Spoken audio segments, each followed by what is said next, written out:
आज पुण्यामध्ये ओबीसी युवा वर्गाची या ठिकाणी राज्यस्तरीय बैठक आयोजित करण्यात आली होती। ही बैठक आयोजित करण्यामागे तुमचा हेतू काय होता? नमस्कार। पुण्यासारख्या एका ऐतिहासिक नगरीमध्ये जिथे सामाजिक चळवळींचा, सांस्कृतिक आणि शैक्षणिक चळवळीचा वारसा आहे, अशा शहरामध्ये महाराष्ट्राचं प्रतिबिंब आपल्याला बघायला मिळतं। महाराष्ट्राच्या कानाकोपऱ्यामधून या ठिकाणी विद्यार्थी शिकायला येतात।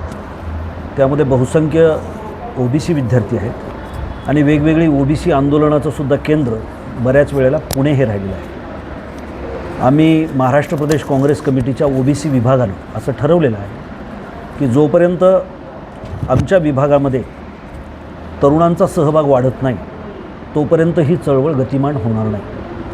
आणि म्हणून आम्ही तरुणांना आवाहन केलं की ओबीसीच्या या विभागामध्ये त्यांचं स्वागत आहे आणि जोपर्यंत हा तरुण वर्ग आमच्या विभागाकडे येणार नाही तोपर्यंत एकूण महाराष्ट्रातलं वातावरण बदलणार नाही। त्याचं कारण असं आहे की संघप्रणित भाजप हे नेहमी सांगत असतं की ओबीसी आमचा DNA आहे, परंतु हे फक्त तोंड देखलं आहे। कारण ओबीसी जर तुमचा DNA असता तर या तुमच्या सत्तेच्या काळामध्ये ओबीसीच्या घरावरती सोन्याची कौलं चढली असती।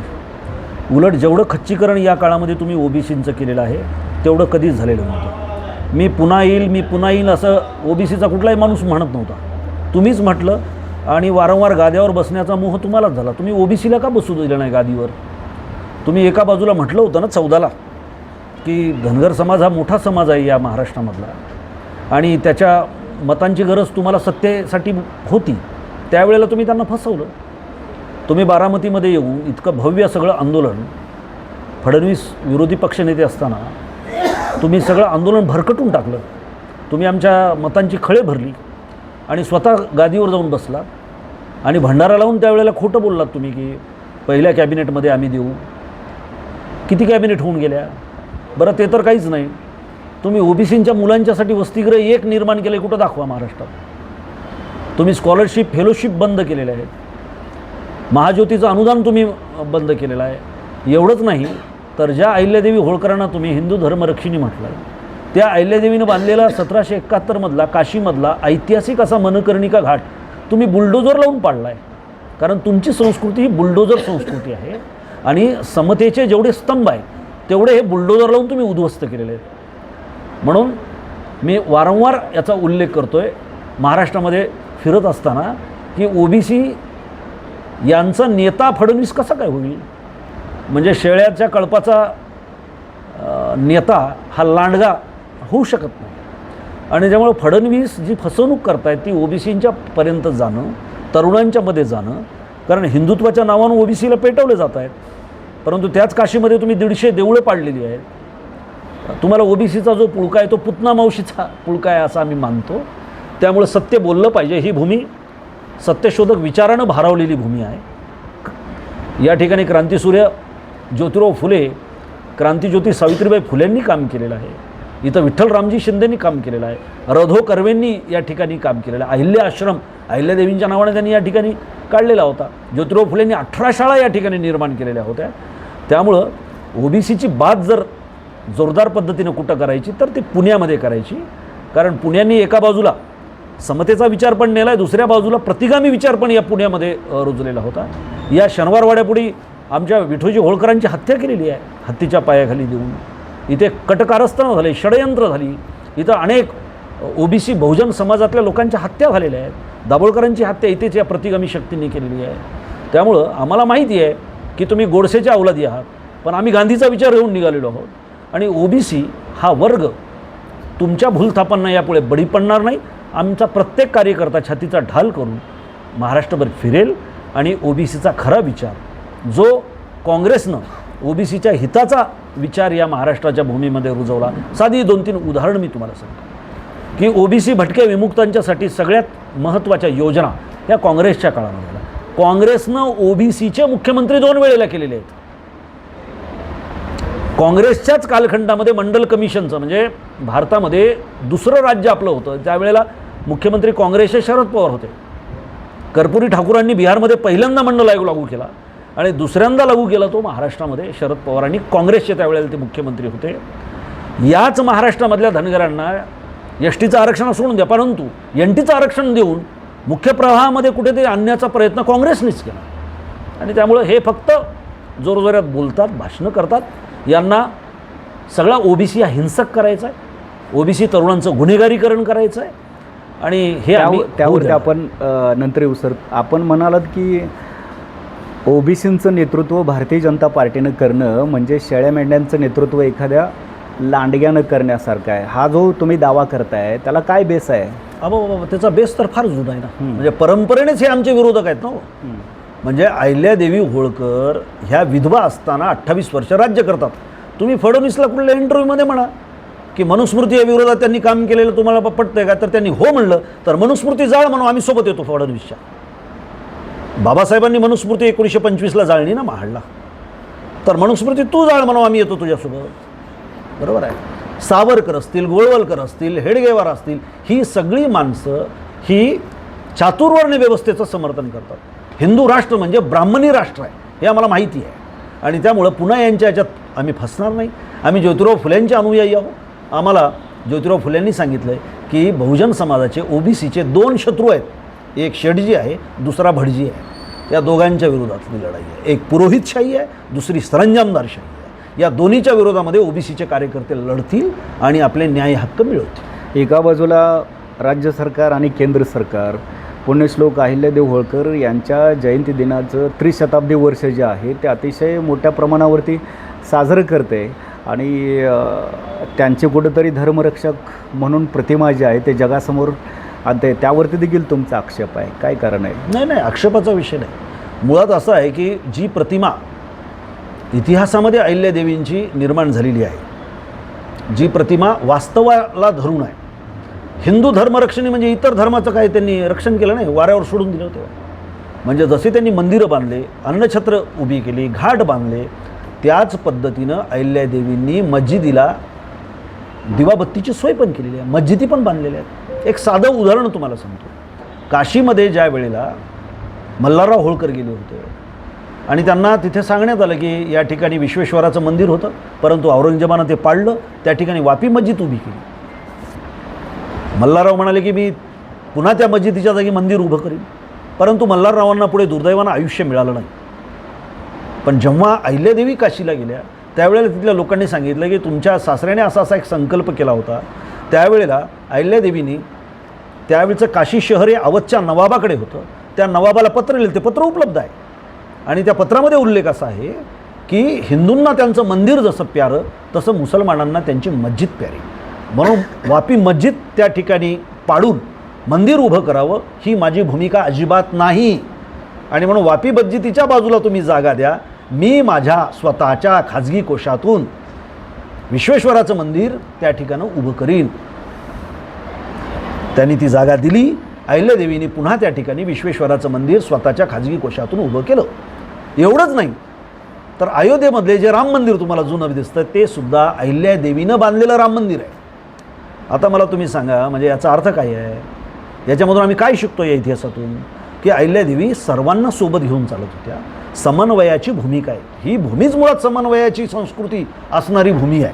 त्यामुळं अहिल्यादेवींना तुम्ही एका धर्माचे रक्षण करता असं म्हणता, याचा अर्थ काय आहे की आमच्या धनगरांच्या डोक्यावर ज्या काही आंदोलनामध्ये पिवळ्या टोप्या होत्या त्या बदलून तुम्ही त्या ठिकाणी भगव्या टोप्या, टोकदार टोप्या, की मुस्लिमांच्या काळजामध्ये यांनी वार कराव्यात अशा टोप्या घातलेल्या आहेत.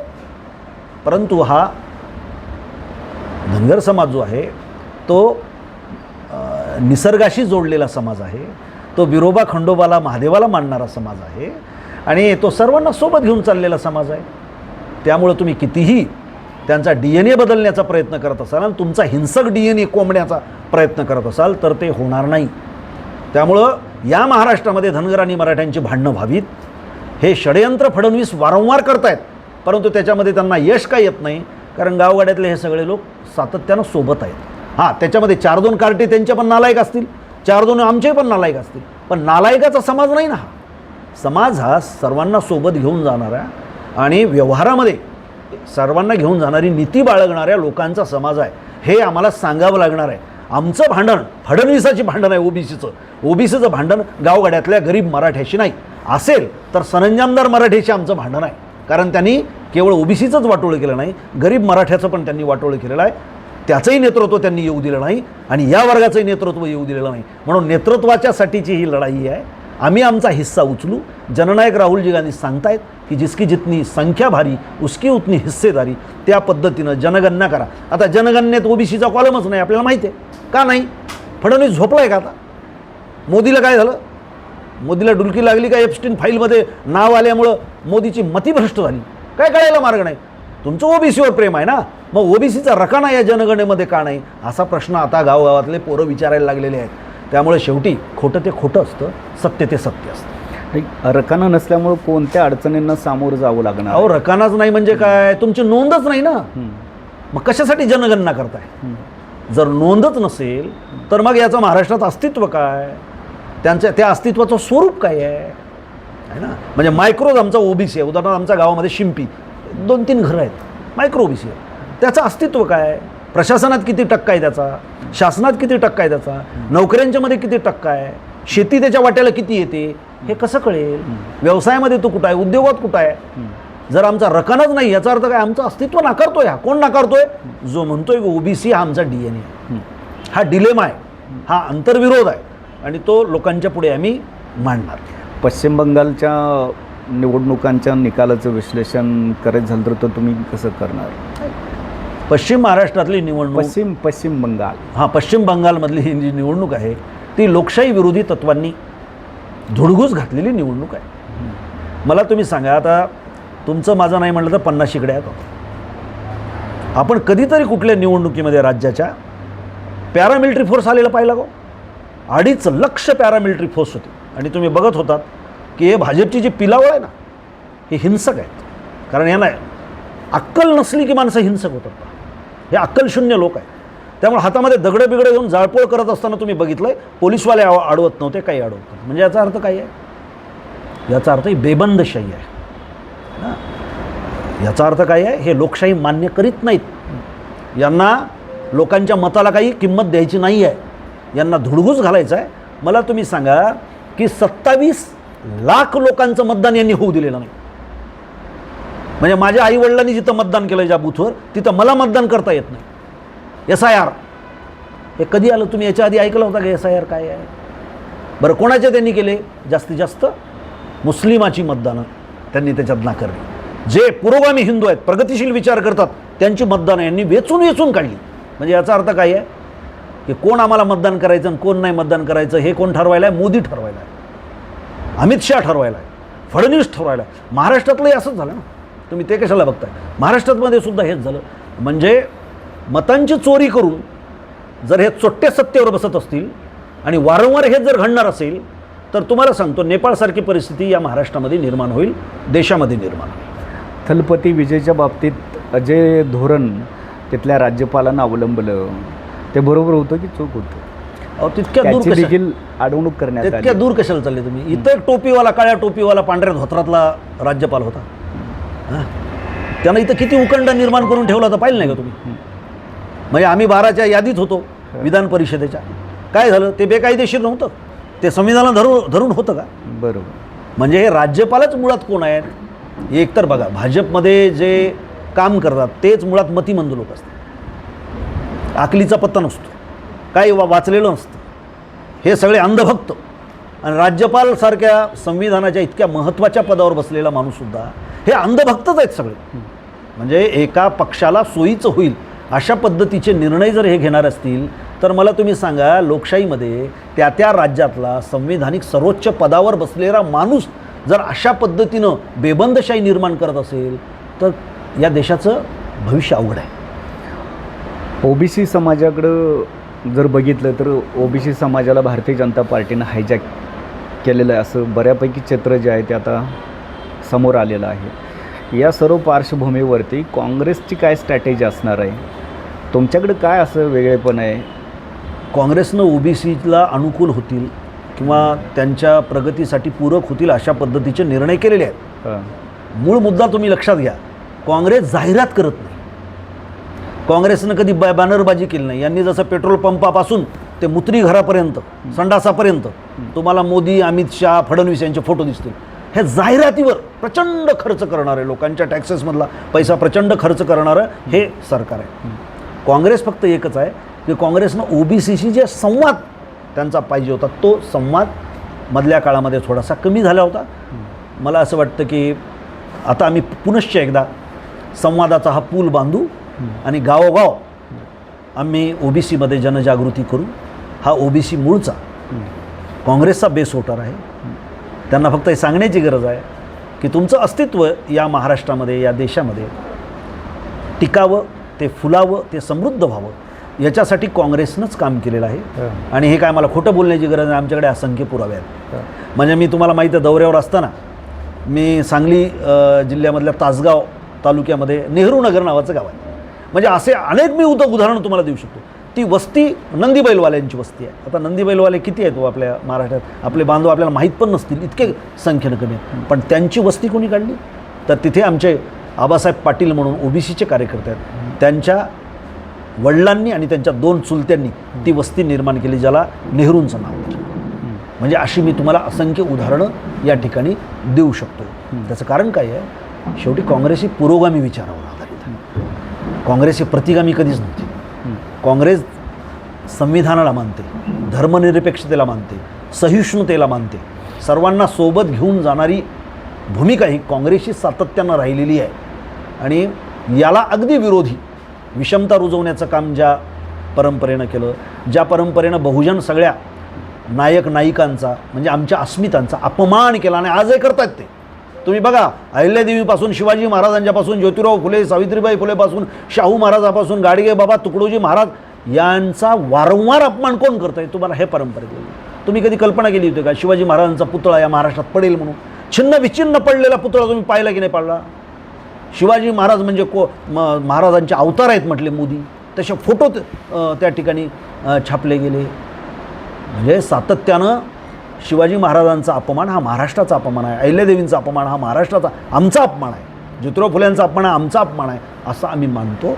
त्यामुळं हे सगळं उघडे पाडायचं असेल, कारण मीडिया जी तुमच्यासारखे आता हे दोन शेवटचे प्रश्न विचारतो मला. एक तर परदेशामध्ये शिक्षणासाठी जाणाऱ्या ओबीसी विद्यार्थ्यांची स्कॉलरशिप जी आहे ती बंद केलेली आहे. त्यामुळे कोणत्या अडचणींना तोंड द्यावं लागतंय विद्यार्थ्यांना, आणि ते स्कॉलरशिप बंद करण्यामागे काय हेतू असावा? मुळात फडणवीस हा गुलामी लादणारा नेता आहे, कारण त्यांच्या परंपरेनं त्यांना हे शिकवलेलं आहे. त्यामुळं ओबीसीची पोरं पुढे जातील, चांगल्या नोकऱ्यात लागतील किंवा त्यांच्या बाजूला मांड्याला मांड्या ठोकून राजकारण करतील हे त्यांना मान्यच नाही. मुळात ते चातुर्वर्ण्य व्यवस्था असणाऱ्या मानसिकतेनं ग्रस्त असणारी लोक आहेत आणि त्यांचा अजेंडा ठरलेला आहे. बंच ऑफ थॉटमध्ये गोळवलकरांनी त्यांचा अजेंडा, ते खऱ्या अर्थानं त्यांचं संविधान आहे आणि त्यानुसार ते काम करायला लागलेलं आहे. त्यामुळे ओबीसींना फक्त खेळवणं, बरं एका बाजूला ओबीसीना, दुसऱ्या बाजूला मराठ्यांना सुद्धा अण्णासाहेब विकास महामंडळात सुद्धा अनुदान बंद केलेलं आहे. तुम्ही पहा ना, म्हणजे काय आहे, झुंजवायचं पण दोघालाही काही द्यायचं नाही, दाखवायचं फक्त. आमच्यामधले काही लोक पोसायचे, त्यांना वाटेल ते बोलायला लावायचं, मराठा समाजामधले काही लोक पोसायचे, त्यांना वाटेल ते बोलायला लावायचं, आणि हे संघर्ष सामाजिक पृष्ठभूमीवरती कायम राहतील आणि आपली पोळी आपण भाजून घ्यायची, ही नीती त्यांची फार जुन्या काळापासून. शेवटचा प्रश्न, ओबीसी राज्यकर्ता झाला पाहिजे, ओबीसी मागतकर्ता न बनता तो राज्यकर्ता झाला पाहिजे, ही तुमची भूमिका आहे. कसा होणार आहे तो राज्यकर्ता? काय स्ट्रॅटेजी असणार आहे?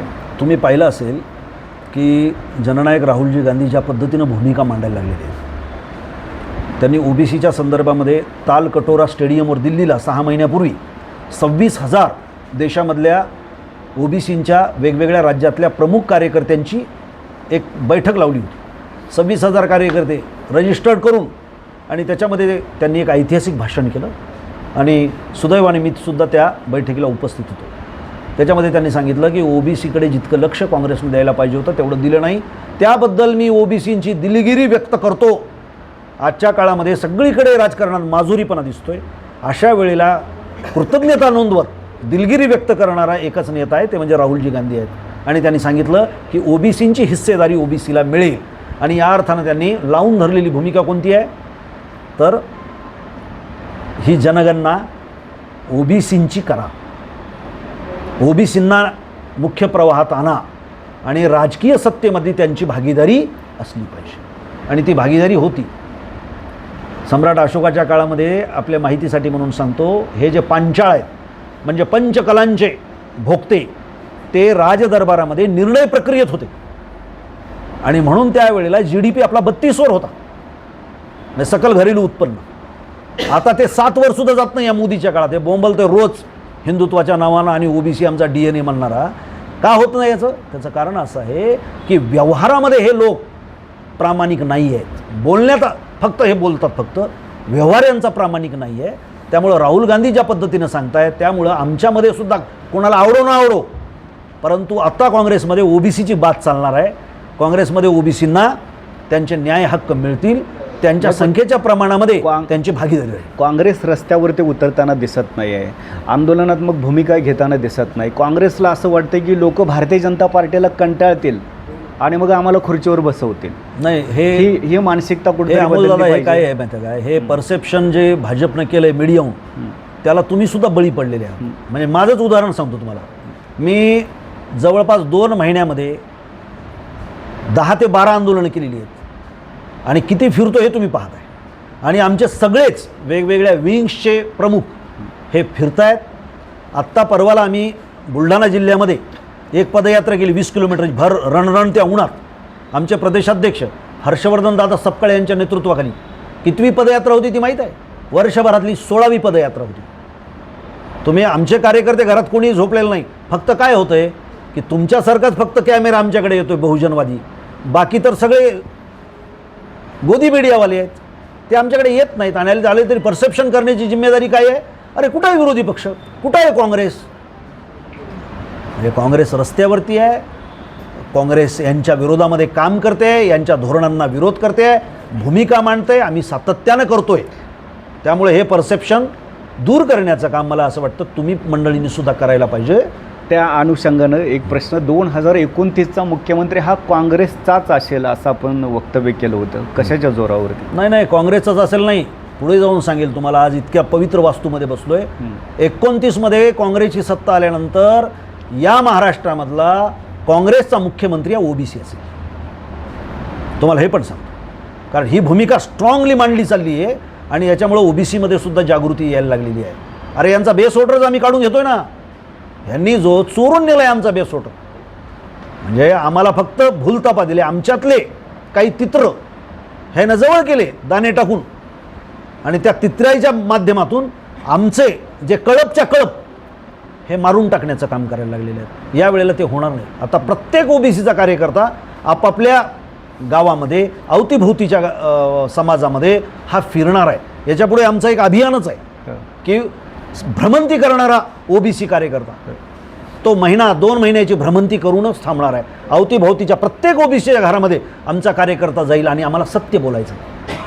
कारण आम्ही वारकरी संप्रदायातले लोक आहोत, आम्ही शिवाजी महाराजांना, अहिल्यादेवींना, शाहू महाराजांना मानणारे लोक आहोत, आम्ही सत्यशोधक परंपरेतले लोक आहोत आणि त्यामुळे आम्ही सत्यच बोलू. हे खोटं बोलतायत म्हणून आम्ही काहीतरी खोटं, आम्हाला गरजच नाही ना, फक्त आम्हाला ते खरं सांगायचं आहे. आणि त्यामुळे ओबीसीच्या कार्यकर्त्यांचं व्यवस्थितपणानं प्रबोधन करण्यासाठी आम्ही सातत्यानं फिरतो आहोत. येणाऱ्या कालखंडामध्ये तुम्हाला सांगतो. आणि कदाचित तुम्हाला असं वाटेल मोठं बोलतो, 29चं इलेक्शन पण येणार नाही, त्याच्या आधीच मध्यावधीला होतील. कारण चोरं एकत्रित आलेत सगळे आलेले. हा मोठा डाकू फडणवीस आणि बाकी मग काही खिसे कापू याच्यासोबत आहेत, काही उचले याच्यासोबत आहेत, काही पाकिट प्लेयर यानं जमा केलेले आहेत.